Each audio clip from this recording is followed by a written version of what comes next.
قے سے بھی وضو نہیں ٹوٹتا ہے.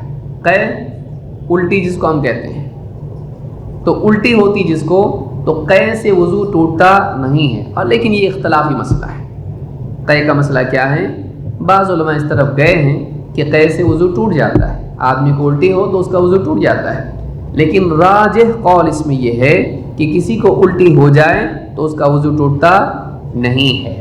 اگر وہ وضو کر لیں اچھی بات ہے، لیکن وضو کرنا اس کے لیے لازم ہے، اس کی کوئی دلیل نہیں ہے. کسی صریح روایت میں اس طرح سے نہیں آیا ہے کہ وضو ٹوٹ جاتا ہے یا اس کو دوبارہ وضو کرنا چاہیے، ایسی کوئی حدیث نہیں ہے. ابو درداء رضی اللہ تعالیٰ کہتے ہیں جو دلیل اس میں لی جاتی ہے وہ یہ ہے کہ وضو ٹوٹ جاتا ہے. کہا کہ استقاء رسول اللہ صلی اللہ علیہ وسلم فافطر فأتی بماء فتوضأ. اللہ کے رسول صلی اللہ علیہ وسلم نے قے کی تو آپ نے افطار کیا، اور فأتی بماء آپ کے پاس پانی لایا گیا، فتوضأ تو آپ نے وضو کیا. اس حدیث سے بعض لوگوں نے دو دلیلیں لی ہیں. ایک یہ کہ قے سے روزہ ٹوٹ جاتا ہے، دوسرا یہ کہ قے سے وضو ٹوٹ جاتا ہے. ان دونوں مسئلوں کی اس حدیث میں دلیل نہیں ہے. اللہ کے نبی صلی اللہ علیہ وسلم نے قے کی تو آپ نے افطار کیا. یہ بات ہم سب جانتے ہیں انشاءاللہ کہ نفل روزہ انسان کے اختیار میں ہوتا ہے کہ ایک آدمی نفل روزہ چاہے تو جاری رکھے یا توڑ دے، اس پہ کوئی گناہ نہیں ہے. اللہ کے نبی صلی اللہ علیہ وسلم فرماتے ہیں الصائم المتطوع امیر نفسی، نفل روزہ رکھنے والا اپنا مالک خود ہے، اپنا امیر خود ہے. انشاء صام و انشاء افطر، چاہے تو اپنا روزہ جاری رکھیں چاہے روزہ توڑ دیں. مثلا آپ نفل روزہ رکھے ہوئے ہیں اور آپ کے گھر پہ مہمان آ گئے، اب دوپہر کا کھانا ہے، اب آپ کہہ رہے کھاؤ میں روزے سے ہوں، تو اس سے بہتر یہ ہے کہ آپ اس کے ساتھ کھانے میں شریک ہو جائیں. یہ اس کا اکرام ہے، کیونکہ آپ بیٹھے ہوئے منہ تک رہے ہیں اور وہ بیچارہ روزہ نہیں کھا رہا ہے اور آپ روزہ ہیں، تو آپ کا سوکھا ہوا منہ دیکھ کے اس کے حلق سے لقمہ نہیں اترے گا. تو آپ اس کے ساتھ اگر کھانے میں شریک ہو جاتے ہیں اپنا روزہ توڑ کے، تو آپ پر ذرا بھی گناہ نہیں ہے، ذرا بھی گناہ نہیں ہے. اللہ کے نبی صلی اللہ علیہ وسلم نے اس حدیث سے بتایا کہ نفل روزہ رکھنے والا اپنا امیر خود ہے، چاہے تو روزہ رکھے چاہے توڑ دے. تو نفل روزہ توڑنا انسان کے اپنے اختیار سے ہوتا ہے.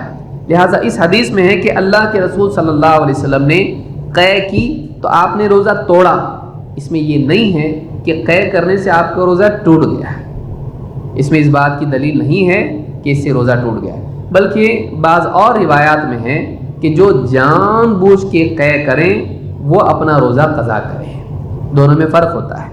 ایک یہ جسے من درعہ القی فلا قضاء علیہ، امام الدارقطنی کی روایت ہے کہ جس پر قے غالب آ جائیں اس پر کوئی قضا نہیں ہے، کہ جس کو قے خود بخود ہو جائے اس پہ کوئی قضا نہیں، اس کا روزہ نہیں ٹوٹا. لیکن جو جان بوجھ کے قے کریں وہ کیا کریں، اس کا روزہ ٹوٹ گیا، اس کو قضا کرنی پڑے گی. تو کبھی مجبوری ہو جاتی ہے کہ آدمی اندر سے گھٹن ہو رہی ہے، کچھ ہو جائے گا اس کو یا کچھ اندر چلا گیا ہے، قے کرنی پڑے گی اس کو. تو ڈاکٹر اگر بول دے کہ تم کو قے کرنی پڑے گی، تو ایسی صورت میں انسان قے اگر کرتا ہے تو اس کا روزہ ٹوٹ جاتا ہے، اس پر قضا اور گناہ اس پر نہیں. تو قے سے روزہ نہیں ٹوٹتا ہے اگر جان بوجھ کے نہ کی ہو. تو آپ کا افطار کرنا یہ نفل روزے میں بھی ہو سکتا ہے، اس میں وضاحت نہیں ہے. دوسری بات یہ کہ نفل روزے کے بارے میں خود یعنی قے کے بارے میں خود معلوم ہے کہ اس سے افطار نہیں ہوتا ہے. دونوں حدیثیں اس باب میں آئی ہیں. پھر اس میں حدیث میں ہے کہ فافطر فأتی بماء فتوضأ، آپ کے پاس پانی لایا گیا تو آپ نے وضو کیا. تو وضو کرنا اللہ کے نبی صلی اللہ علیہ وسلم کا اس بات کی دلیل نہیں ہے کہ وضو ٹوٹ گیا، اس لیے کہ اللہ کے نبی صلی اللہ علیہ وسلم ہر نماز کے لیے نیا وضو کرتے تھے. اس سے دلیل نہیں لی جائے گی کہ پچھلا وضو ٹوٹ جاتا تھا. سمجھ میں آئی بات؟ رسول صلی اللہ علیہ وسلم کا کسی عمل کو کرنا اس عمل کو لازم نہیں کرتا ہے، اس کو سنت بناتا ہے. اس کو یاد رکھیں. نبی صلی اللہ علیہ وسلم تہجد پابندی سے پڑھتے تھے کہ نہیں؟ پابندی سے پڑھتے تھے. تو کیا تہجد لازم ہو گئی؟ نہیں، وہ نفل باقی رہی، چاہے نبی نے اس کا اہتمام کیا. نبی صلی اللہ علیہ وسلم پابندی سے مسواک کرتے تھے کہ نہیں نماز سے پہلے؟ تو آپ لازماً مسواک کرتے تھے، لیکن کیا مسواک لازم ہے؟ نہیں. تو نبی کریم صلی اللہ علیہ وسلم کا کسی کام کو کرنا اس کو لازم نہیں قرار دیتا ہے، بلکہ اس کام کا کرنا اس کو سنت بناتا ہے.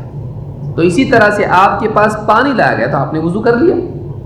اس میں اس بات کی دلیل تو ہو سکتی ہے کہ اگر کوئی قے کرے تو بہتر ہے کہ وضو کر لیں، لیکن یہ دلیل اس میں نہیں ہے کہ قے کرنے سے وضو لازم ہو جاتا ہے. تو کیونکہ آپ مثال کے طور پر استنجا کرتے تھے، اس کے بعد وضو کرتے تھے. اب کوئی آدمی یہ کہے کہ استنجا کرنے کے بعد وضو بھی کرنا لازم ہے، تو کیا اس کی دلیل اس میں ملتی ہے؟ یہ کہا جا سکتا ہے کہ ایک آدمی ہر وقت وضو میں رہے، یہ اچھی بات ہے. جیسے بلال رضی اللہ عنہ کا عمل تھا، کہا کہ جب بھی دن رات میں میرا وضو ٹوٹ جاتا ہے میں کیا کرتا ہوں؟ وضو کرتا ہوں. اس سے وہ لازم نہیں ہو جاتا ہے، اس سے اس کا استحباب پیدا ہوتا ہے.